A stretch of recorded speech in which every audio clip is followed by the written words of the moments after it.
Hey, what's going on, people? It's your man, the Black Rose here, and this time we're going to talk about Stranger Things Season 5. So, yeah, I've loved this show since the very beginning. Man, it's been a long time. Been watching this since I don't remember exactly. I was in high school, I guess. It was, yeah, long time ago. So, yeah, and to try to get this done as fast as I can because, yeah, some of you guys know I'm heading to Vegas in a few days, actually, 2 days from when I'm recording this, because yeah, I'm heading to the Fallout fan celebration out there in the town of Good Springs. Yeah, it's gonna be a lot of fun. My first public appearance. Yeah, so yeah, I'm trying to do what I can here, and yeah, we're gonna have some fun. So when it comes to the Duffer brothers, I really get these guys. So yeah, I doubt any of you, yeah, anyone here would know, but yeah, back before I committed my first channel, the Black Rose, yeah, my main channel where I cover Bethesda games. So back before I had committed that solely to Bethesda content, I just kind of did what I wanted to do because I was just experimenting. I wanted to see what would work. So yeah, I actually did a video like this for Stranger Things Season 4 predicting Vecna's identity, and I nailed it. Yeah, I got it. And really got it all the way right. Well, yeah, I'll talk more in a second, but yeah, that was dope because I was like the only person that I'm aware of that got that. Everyone was calling like you know, Victor Creel, like I forget what the common guesses were, but I nailed it. I knew it would be the little boy in the trailer. Is and how I knew was I get the Duffer brothers. Like yeah, I'm sure they're a lot like myself. Like really like that's where good fan theory comes from. Like yeah, like that doesn't get talked about much is like when you really just get the artist, that's where you're gonna get the better theories. Yeah, this is again back when I was a kid before I was ever a content creator, but I predicted a number of things about Game of Thrones back when that show was current. Like, I won't spoil it for you, but after watching season 1, I called who would be the king in the end, because I just get George R.R. Martin. I just understood what was going on, what the artist was doing, how they like to tell stories well enough to say like, okay, so this is who he intends as the be all end all winner, and I got it right. Yeah. So yeah, yeah, of course, my confidence took a bit of a shot recently because I totally blew my only murders in a building prediction. Yeah, if you saw that, sorry, but I tried, didn't get it. But yeah, I'm more confident in this because yeah, I just kind of get the Duffer brothers. Like I tell people, and they kind of write like they're serial killers. Like they yeah, that they just kind of have this way of really liking to lay things out and hint things that I just get. Like, you know, as a nerdy guy myself, I just kind of get them. So yeah, I have some predictions I'm confident in here, so let's get into them. So the key sources that we're going to be talking about here are the official trailer, the first 5 minutes that went out a few days ago, and an article from let's see, yeah, just reminded myself. Yeah, from Entertainment Weekly. Yeah, it's called Stranger Things Creators Breakdown Season 5 Trailer. First look at Vecna Rebuilt, Will's full circle story, and more exclusive. So yeah, that came out October came out October 30th by Nick Romano. So yeah, this article kind of shed a lot of light on everything that's going on. So yeah, I just think it's important to have in here. So let's start with a quote from Matt Duffer that I think kind of really frames this around. So yeah, it's also why the final season begins in the fall of 1987, near the anniversary of Will's disappearance in the Upside Down. So much of the season was built around the idea of coming full circle, answering many of the questions that were posed all the way back in season 1.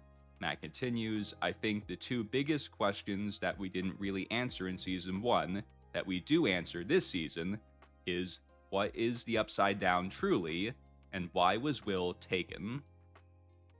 Right, so yeah, that's kind of what I framed all these theories around. I thought the best way to structure my thoughts here was to focus on those questions. And I think they're two very related questions. Like, really, the first one, like, what really is the Upside Down, is kind of what kind of feeds into everything. So we're going to start with that. So, what is the Upside Down truly? So, let's think about all these dimensions in Stranger Things for a second here, just so we've got them all. So, there's Dimension X. That's where Henry gets banished to by 11 in season 4. But apparently, canonically, that actually made its first appearance in the theatrical production, Stranger Things: The First Shadow. Yeah, I guess I want to see that. I can't get to a place like New York. I'm not sure where it's showing, but yeah, I guess maybe New York. Can't get to a place like that right now, but I hope to see that eventually. Yeah, so in that production, apparently Henry visits Dimension X as a child. So I do prefer the idea that this dimension existed ahead of time and is the source of the powers, as opposed to the powers kind of being the epicenter of the whole thing. I think it's more believable that way. I like that, because, you know, if it's another dimension, like, who's to say what can and can't happen there? But, you know, like, we know, like, nobody's got telekinetic mind control powers in our world. Just not a thing. But yeah, and I do think a lot of, like, mental mind games are part of what's going on here. Like, I prefer this dimension existing ahead of time, so I'm rolling with for now.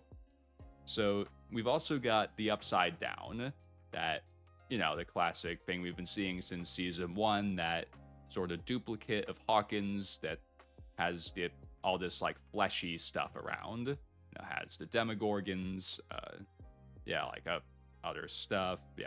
Will gets trapped there, and the whole thing seems to be organic in a way. Like, there's those vines everywhere. Like, it seems like part of what's going on is all these organisms in the Upside Down are connected, probably via the Mind Flayer. You know, it's like we see in season 2, like it's like a virus, and like the hosts of the virus can, like, communicate. So it seems like the Mind Flayer is the thing that all makes it kind of one life form in a way, like hive mind. So the Upside Down seems to be kind of a bridge between Dimension X and the real world, which we'll call Hawkins.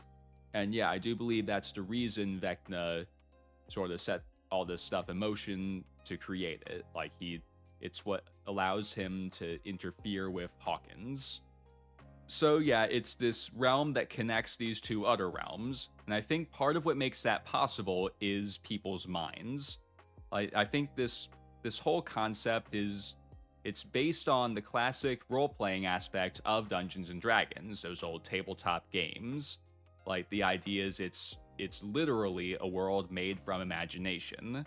Like, you know, of course, D&D doesn't really do that, but it's, you know, it's symbolic, I guess. It's that idea of imagination manifest as your fantasy and reality, except it is real. Yeah, I like that idea. It's fitting for the Duffers. Yeah, so, yep, Upside Down is imagination manifest. And I think that will is a big part of that. And yeah, which we're going to get into when we talk about, like, why was Will taken. Well, yeah, I think his mind is part of what makes this bridge between realms possible. Yeah, and it's possible that why the Upside Down is this, this clone of Hawkins is because it starts with his mind. Right. But the thing is, like, you know, it's literally a clone. Like, there's things in there that Will couldn't have known, like Nancy's diary, for instance. Like, yeah, clearly there's more at work than just Will's memories. You know, there's stuff he can't know. So I assume that after the bridge is connected, Vecna, the Mind Flayer, and Will somehow, once that bridge is established, I guess Vecna had a way of filling the rest in. Maybe everyone's infected by the Mind Flayer and they just don't know it, and that's how they get the whole town. I also wouldn't put it completely past the Duffer brothers that this is just a plot hole on their part, that getting caught up in this good idea, this neat idea of a classic role-playing game based on imagination, but being real, they kind of lost track of, well, wait, well, like Will wouldn't know what's in everyone's home. Like he probably wouldn't have the whole town memorized like that. It seems pretty unlikely, but yeah, there's ways to reconcile it. So yeah, we're just gonna let it go for now. So another quote from that Entertainment Weekly article is, another snippet from the trailer shows someone falling from the sky in the Upside Down as hovering masses of land bob around the clouds. That's another piece the Duffer brothers declined to talk much about. As you start to discover more about the Upside Down, that's when that imagery comes into play, Ross says. So, at first I had actually thought that was Dimension X, but apparently that is the Upside Down, or maybe it's not. Maybe that's part of part of what he's hinting at here is that as you start to learn more about the Upside Down, you're going to start to understand it's this bridge between Dimension X and Hawkins. Yeah, so yeah, maybe that is in fact Dimension X, and he accidentally gave a little more information than he should have. Like now we know that yeah, that's going to be what's going on. It's this bridge. Another thing I want to bring up with this D&D inspiration thing is there's a lot of things in Season 1 that never got all the way explained, mainly pertaining to the interdimensional rules. So, first, how is the Demogorgon able to move freely between the Upside Down and Hawkins? You know, it seemed to be able to, like, make its own portals. But, yeah, then, like, in later seasons, like, there's all this plot surrounding the portals. So, yeah, we know Vecna like has to open them. In Season 4, he's opening them with those, with those deaths. So, yeah, how is it that Demogorgon, is able to freely open the portals? So, yeah, and there's also, how was Will able to see his mom through that wall? Like, they could hear each other, and they actually saw each other physically through that wall she tore up. So, how is that possible? Right, and there was a call. Remember, she got a phone call that seemed to be just Will breathing, and that scared her really bad. So, yeah, what was that about? How is that possible? So, I think that part of the idea with that stuff, sorry if you can hear that siren in the background. It's nothing. So, yeah, so I think part of what's going on with that is in Dungeons and Dragons. Like, I've never actually played D&D. I'm sorry, but yeah, like part of what I'm aware of that takes place when you play D&D campaigns is sometimes the rules for what can and can't happen aren't all the way set when you start. You've got your dungeon master who kind of makes the rules, and as, everyone plays along, it kind of gets more specific. You have to make it up as you go, so you end up with these extra rules. So I wonder if part of what was going on there with Season 1, if that stuff that seemingly can't happen in other seasons, is that because the Upside Down was new, Vecna just made it via Will's mind somehow, the rules weren't all the way set. So yeah, that's my guess there is, yeah, because it was new, the rules hadn't all the way been set yet, but then something happened later that made it so it was more strict. They got more rules regarding what can and can't take place, like a D&D campaign. So, yeah, assuming that's right, I think that's really cool. I love when writers get inspired like that from things. I love symbolism like that. It's my thing. Another thing I'll add is in the trailers, this location, Hawkins Library, where they find Will in the first season. That seems to be an important location. Like, they're constantly showing that. And yeah, it's been around since Season 1, so why? What's significant about that building? Well, I suppose now, maybe, like, because that was where Will ended up with that, that tube in him, maybe that's important somehow. But also, I think part of it might be that, what's a library? It's a place full of books. Yeah, and so yeah, I wonder if part of what's going on there is Vecna picked it because it's the epicenter of imagination. That's a huge part of what's going on here. I think a lot of this has to do with the concept of imagination, which is why you'd pick a library. So there's a shot in the trailer where Eleven and Hopper look upon this massive organic wall. So I'm thinking this is the actual border of the Upside Down. yeah, I'm thinking it doesn't go on forever. It actually has an end. It's like if you're familiar with Elder Scrolls, my main niche, and it's like a pocket realm almost. Like it has a finite end, and that's it. That border wall is the end, and that could tie into how it's sort of an extension of minds, particularly Will's mind.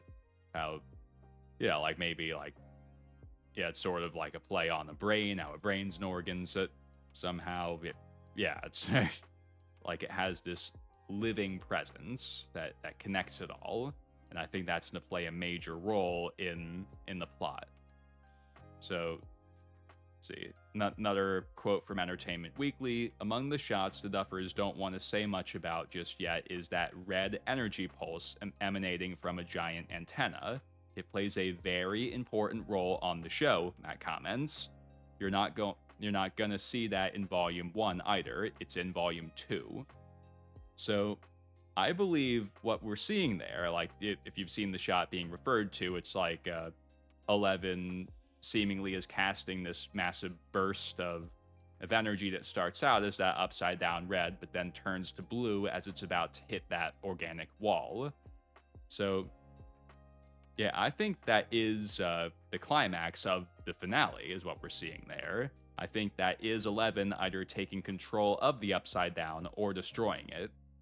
And another basis for that is in the finale of Season 1, Season 1, Episode 8, the light that she destroys the Demogorgon with is blue, just like that shot in the trailer. So, yeah, that's definitely inspired by Star Wars, to say it there. Yeah, I think red turning to blue is sort of the cure. The blue represents the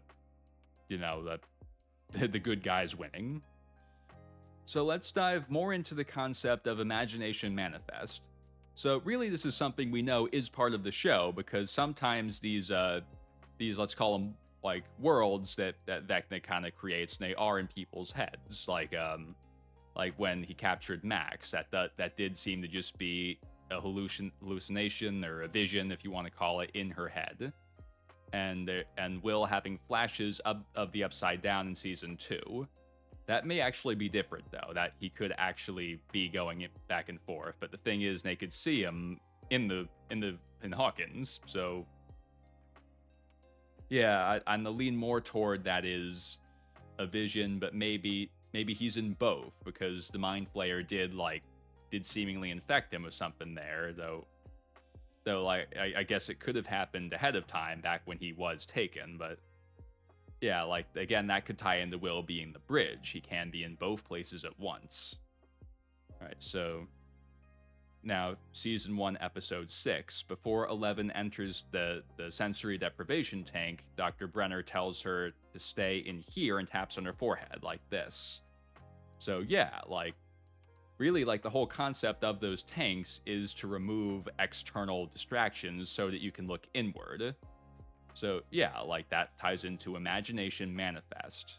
I do think and hope that the worlds are real, that it's not all just happening in someone's head. I hope they are physically real, which they seem to be. Yeah, so let's focus on that. We're assuming that is the case. So yeah, Brenner says something is reaching out to 11. Then she enters the tank, and it's blank in there at first, except for a reflection off the ground. Like it's like water almost. That's what, yeah, if you like Elder Scrolls, that's how a lot of people imagine the void. Yeah, it's a cool depiction. So, yeah, then she sees the Demogorgon in the distance, and it's like eating something, and she goes up to it, taps it, then it was probably startled too, and she got scared, she screams, and that's when the portal opens. So, yeah, I guess that's sort of like imagination manifest, because it was blank, and then I guess it got filled, but like, how did the Demogorgon get there? Well, now from Season 4, we know she had met Vecna ahead of time, so maybe he was somehow able to put it there due to a link he established between them somehow. Or she established. Maybe she inadvertently did something. Though we know that like she can't enter that. We'll call it the void. She can't enter that again because in season 2 she's in there again. So yeah, like that's not like a pre-upside down what we're seeing there. It's a place that it's a mind space, I guess, that I guess Vecna can get into. So let's dive further into the question of why Will? Why was Will taken? So I think this is because Vecna likes something about his mind. Like what we see from Will throughout the show is he's very creative, and in the flashbacks of Henry as a kid, we see him like drawing. So yeah, I think this element of creativity is a big part of it. And that's what you need to do D&D campaigns. So yeah, let's see. Yeah, Will like he's a good dungeon master. We see in, is it the 3rd season that, yeah, it's somewhere he dresses up and has that whole Dungeons and Dragons campaign laid out. So yeah, he's creative on that end. He draws. He's a good artist. We see that all throughout the show. And that hideaway in the woods he has, Castle Byers. So Will's a very, very creative guy. And I think that's why Vecna picked him specifically. I'm leaning towards he was chosen, not that he's like a chosen one, like a prophet kind of deal. I hope he's not. I think Vecna picked him for that reason, because something about his mind suited Vecna's needs. And again, that could tie into the Upside Down being imagination manifest. Could be that Will, being a very creative person, was very helpful in building the Upside Down, making that clone of Hawkins. Yeah, so, and something that I've seen people talking about, and I think this could be right, is it's possible that Mike has picked up on that Will was chosen. We see him with those D&D figures, a few times in the trailers, and at some point 11 tells him like this isn't going to be like one of your campaigns, suggesting that he has been talking like it is. So yeah, I'm wondering if Mike has picked up on, or if the Duffers are just using Mike to hint at that Will was chosen for his creativity, like Vecna was watching them play D&D, and that's why he homed in on this group. He likes what they were doing. Of course, Dungeons & Dragons wouldn't have been invented until probably after he was banished, or at least imprisoned by Brenner, but yeah, I'm wondering if Mike has figured it out, or if they're just using him to hints that Vecna liked their imagination, particularly Will's. So I rewatched the pilot to see that whole original D&D sequence, to see if I figure something out. So Mike says, a shadow grows on the wall behind you, swallowing you in darkness. Then they all have to face the Demogorgon, and Lucas and Dustin each start yelling at Will over what to do. So Lucas wants him to fireball it, but it's kind of risky because you need a pretty high dice roll. And Dustin wants him to play it safe by casting a protection spell. So Will ends up trying the fireball, and he rolls the dice off the table, and they lose the dice. This is when Mike's mom barges in and tells the other kids to go home. It's late. They've been down there for hours, playing Dungeons and Dragons. He's like, go home. Right? So Mike bickers with her about it ruining the flow of their campaign, as nerds do. Yeah, I've had that debate. Yep. And he asks them for a little more time, and she denies him. So they find the dice, but they decide the roll doesn't count regardless because Mike didn't see the result. Like, he's the dungeon master. It needs to happen, under his eyes. Yeah, so, yeah, but as they're leaving, Will's last to go, and he tells Mike he didn't get the roll before, so just being honest. So, yeah, the Demogorgon got him, and this is just before the upside down Demogorgon does get him. So, yeah, and the lights flicker over the garage, so, yeah, like, Vecna or someone's watching in this moment. The Upside Down is, something in the Upside Down's over them at that moment. And, yeah, that leads to the scene where Will is taken. So, yeah, I think what we were seeing there is Vecna was seeing into Hawkins from Dimension X, or what became the Upside Down, maybe, and he chose Will in that moment. He sees these kids are playing this very imaginative game. He's looking for someone with a very creative mind, and he chooses Will. So why specifically him? Well, I wonder if it's something to do with the fireball. It's the only thing I could think of. So yeah, and later on in that episode, after they know Will's missing, Mike walkie-talkies Lucas, and they decide to go looking for Will, even though they're not supposed to. And he mentions that moment when he cast the fireball, Will risked himself to protect the team. And yeah, he got gotten by the Demogorgon, so he's saying to Lucas, we need to do the same thing, because that's what he'd do for us. Right, so my guess, the only thing I can guess, is Vecna liked that about Will. He put himself in danger to protect his friends. So yeah, like he homed in on those 4 kids, picked Will because of that. That's at least my best guess. Another thing I'll point out is that in Season 4, Episode 7, Henry tells Eleven that they're alike because they're both outcasts, essentially. So, yeah, that could tie into how, like, Vecna's chosen, like, the people that he needs, but because he sees them as, like, him in some way, being outcast, being a creative person, yeah, he picks favorites. He's picking these people. Now, let's talk about Vecna a bit more. This is something Matt Duffer touched upon in that Entertainment Weekly interview, the article I've been talking about. So he also confirms there's a whole backstory about why he's been away for as long as he has, which will be unveiled piecemeal throughout the season. So good, we're going to be getting some more Vecna backstory, which I think we need. Like, one of the things I'm not a fan of about the character right now is he's kind of evil for no reason, which, is a classic 80s thing, but, like, it's out of style. Like, it was bad then, it's also bad now. This. So, yeah, I need to see more of why Henry became this outcast. I guess the play is where we really see how he got his powers, so we're not going to see that. But, yeah, like, I hope to see more of his turn to the dark side, if you will. Yeah, so let's go into that monologue from Season 4, Episode 7. I think there's a lot of great information in here.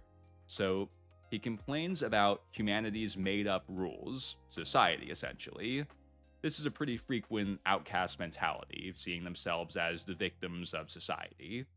And yeah, but it's a common antagonist thing.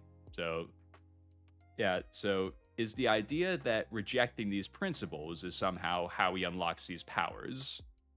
I think that's a cool concept. Like, yeah, I can't think of another example of something like that, but yeah, it's definitely a concept that's familiar. Is the rejection of mainstream society somehow leads to power.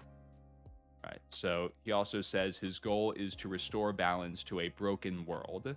So is the Upside Down, a world composed of one organism, his idea of balance?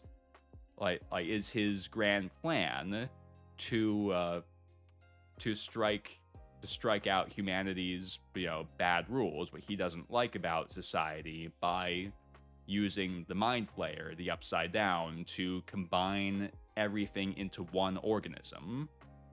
I think that could be what's going on here. That's a neat idea.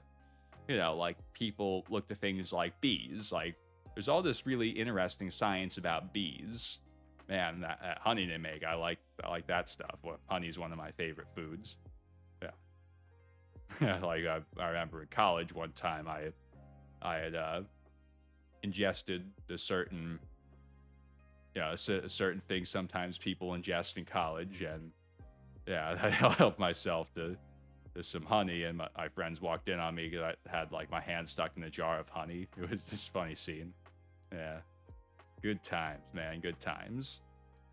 All right, so back to Vecna. So he also says that he grew stronger with each life he took.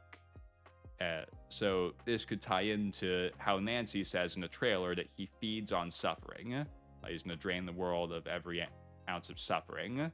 So yeah, maybe sort of like consuming people's souls is making him stronger. Like, uniting them with the Upside Down makes him more powerful.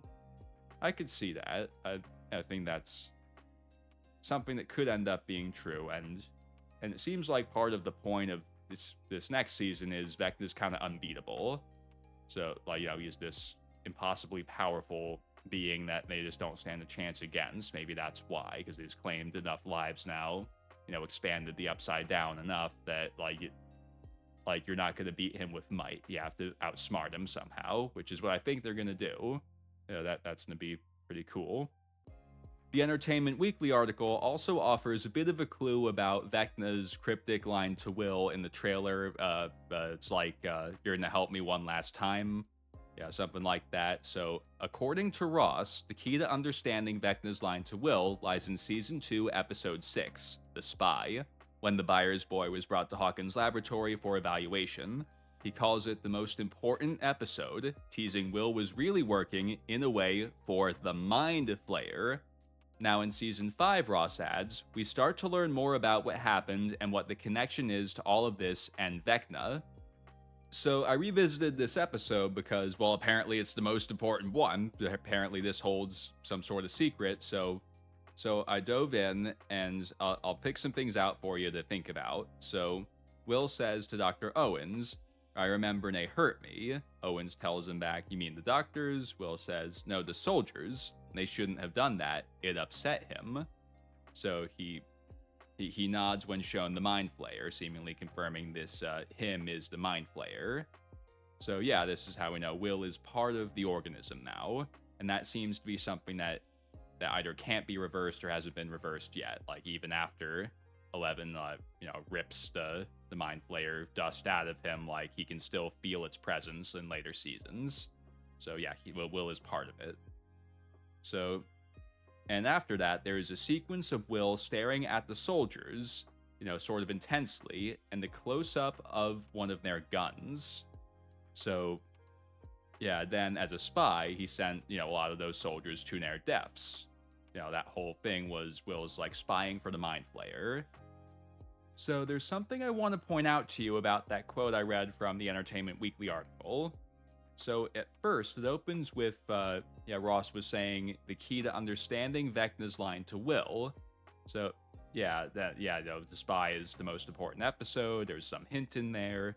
But then he says Will was really working in a way for the Mind Flayer. The subject changed from Vecna to the Mind Flayer. And then it changes back to Vecna again at the end. We start to learn more about what happened and the connection to Vecna. So he changed the subject in there from Mind Flayer to Vecna. Now that could just be, he was asked a question, he was responding quickly in the moment, said sort of the wrong thing. But maybe not. I'm wondering if the clue here, the thing he's pointing out as the thing that everyone's overlooked and why that's the most important episode, is it points out, or hints, that the Mind Flayer thinks separately of Vecna, it has its own consciousness, independently of him, which is something, given the show, I don't think we're actually certain of. Like we see in Season 4, that he kind of creates the Mind Flayer. But I guess my assumption from that was that it was, something he controls. It's what makes it possible for him to hive mind everything. But, it's like how the Demogorgon in the trailer, nodded to him like it's a subordinate to him. But maybe it isn't. Maybe it is its own being with its own consciousness, and that's going to play a role in Season 5.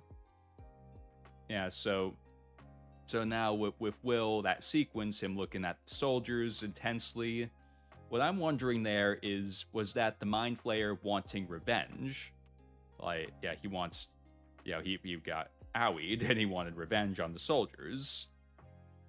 So, yeah, I think that's an interesting idea that could end up being right.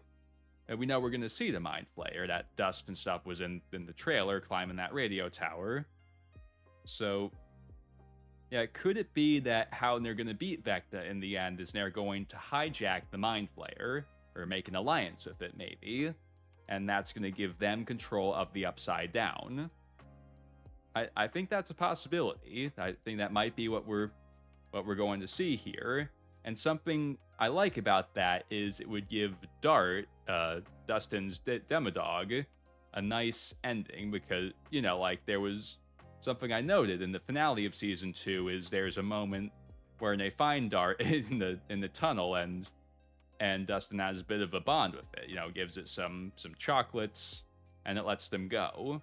So yeah, like it is like a dog. It's like their pet. So this could be a way that they could redeem Dart, give Dart a nice little ending, which does feel kind of 80s to me, that's that corny redemption for an animal kind of thing. So yeah, that could be what's going on here. But another way we could interpret this, which to me, I guess it's a bit harder to deduce from what was said, but it could end up being right, is, well, if Will was a spy, maybe there are more spies. So who could another spy be? Well, I've looked at the cast again, and to me, the obvious candidate is Robin. She's this, this kind of loner character who's not part of any of the families. I don't think we ever see her parents or anyone. She's just kind of a loner. So yeah, could she be, someone else that got nabbed by Vecna and she's been a spy this whole time and we just don't know? I guess it's possible. I don't love that, but yeah, it's something I could see happening. We might also consider that Joyce or Hopper could be spies because they went into the Upside Down in season 1. So there's a time we know they could have gotten, infected by the Mind Flayer. Well, I guess Nancy Jonathan did too. Yeah, I'm not gonna keep track of literally everyone that's been to the Upside Down, but yeah, that's another possibility as to what the big hint in that particular episode is, that maybe if there's one spy, there are more spies. Well, that's all I've got for you. I guess we'll summarize. I'll go over what the major predictions I'm making here are. So, what is the Upside Down? The idea is it's imagination manifest. It's inspired by classic tabletop games, those role-playing games like Dungeons and Dragons, where, your fantasy, you kind of try to, with your friends, make this fantasy and imagine it's real. And yeah, the idea is it actually is real. That's what these other dimensions are. They're imagination manifest. And yeah, that's going to tie into how it all works. And yeah, Will's imagination was, well, yeah, let me state that question first. Why was Will taken? Because of his imagination. Vecna liked Will's imagination, and that's helping him fulfill his grand plan somehow. Right? And what is Vecna's grand plan? Well, I'm thinking that he wants to undo these made-up rules of humanity, all these things he doesn't like about humanity, by combining everything into one organism. Yeah, that's the Upside Down. Everything is becoming connected via the Mind Flayer. So, yeah, that's his end game, to make everything one life form. And I'm thinking they're going to defeat him. Well, now, let me rephrase. I'm thinking that shot of that red shockwave becoming blue as it's about to hit those walls of, those organic walls, is in the finale. I think that is the moment in which Vecna is defeated. All right, well, guess that's a wrap. I'm not sure what the next thing's going to be. So yeah, I'm so distracted. I get stressed around traveling. Yeah, I hope I manage to get this out before I leave. Yeah, I've got to fly to Vegas and have fun with other Fallout fans. Yeah, it's gonna be a time. So, yeah, thank you for watching. If you got something you want to add, then yeah, please comment. I'll check it out. And yep, I'll see you next time. Peace.